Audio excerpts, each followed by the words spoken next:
พอขึ้นมาดูข้างบนอ่ะมันไม่ตื่นเต้นอ่ะ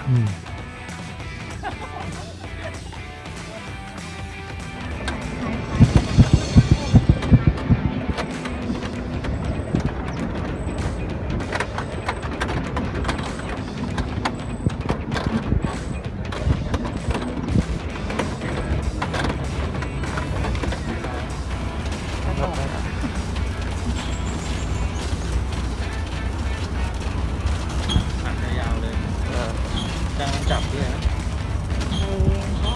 เอามือซ้ายเลยโอ้สวยอ่ะมือซ้ายถือโทรศัพท์มันไม่ทันหันเดี๋ยวมองโน่มองดูมองวิวสวย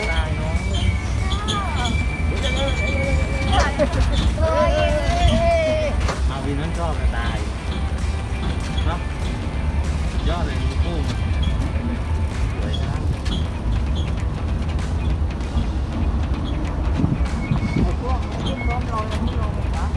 โอ้ลีแหละ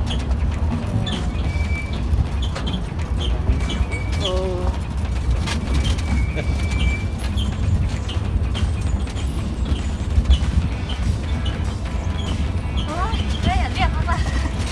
ดำนี่เสียวนี่ดำนี่ฉันชอบแม่ไม่เสียวทุกคนแม่กลัวมากฉันตอนขึ้นฉันชอบ มันชันไงตอนขึ้นฉันชอบตอนลงฉันก็ชอบ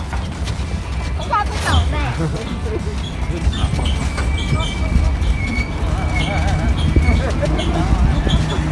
เราไม่ดูคอนตกนะต้องมีคอนตกต้องมีกล้องถ่ายวิดีโออยู่นะโอ้สนุกอ่ะเดี๋ยวไปหน่อย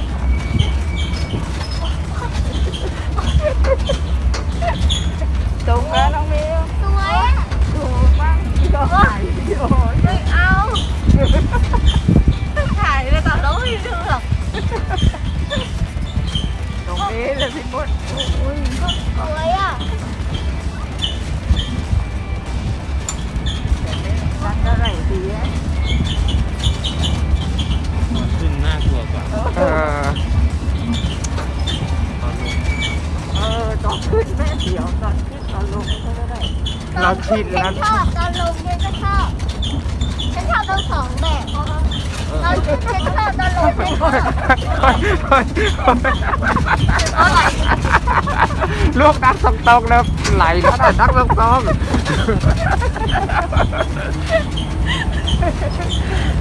แม่ต้องเอาไม่ได้ลงมาเวลามาไอ้มันจิ้มตา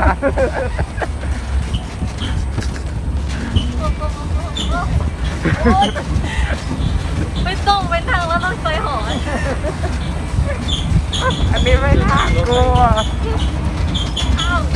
รถไฟหอน่ากลัวไม่รถไฟหอหรืออะไรก็ตามไม่นั่งแล้วเป็นเพราะนั่งรถไฟหอโอ้น้องเอดูสวยมากเลยสวยแม่อย่าไปหน่อยอย่าเลยเขาเป็นเสียท่องเบียดเจ๊หุ้ยเจ๊ที่กล้องจ๋าสิ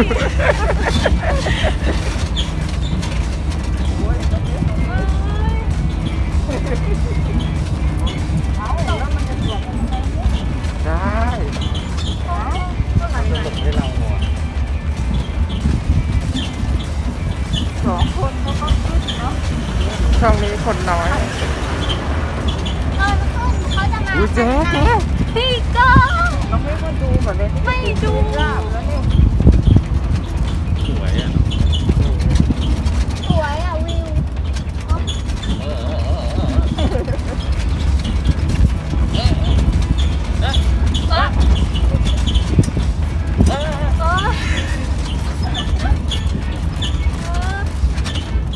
2 คนก็พ่อมาพ่อน่าจะชอบพ่อเลยแหละพ่อนั่งหน้าคุยกับคนขับเจ๊หลังได้ย่าได้ถึงแล้วนี่ถึงแล้วโอ้ตาเด็กบินแล้ว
มาอยู่ในนี้มันร้อน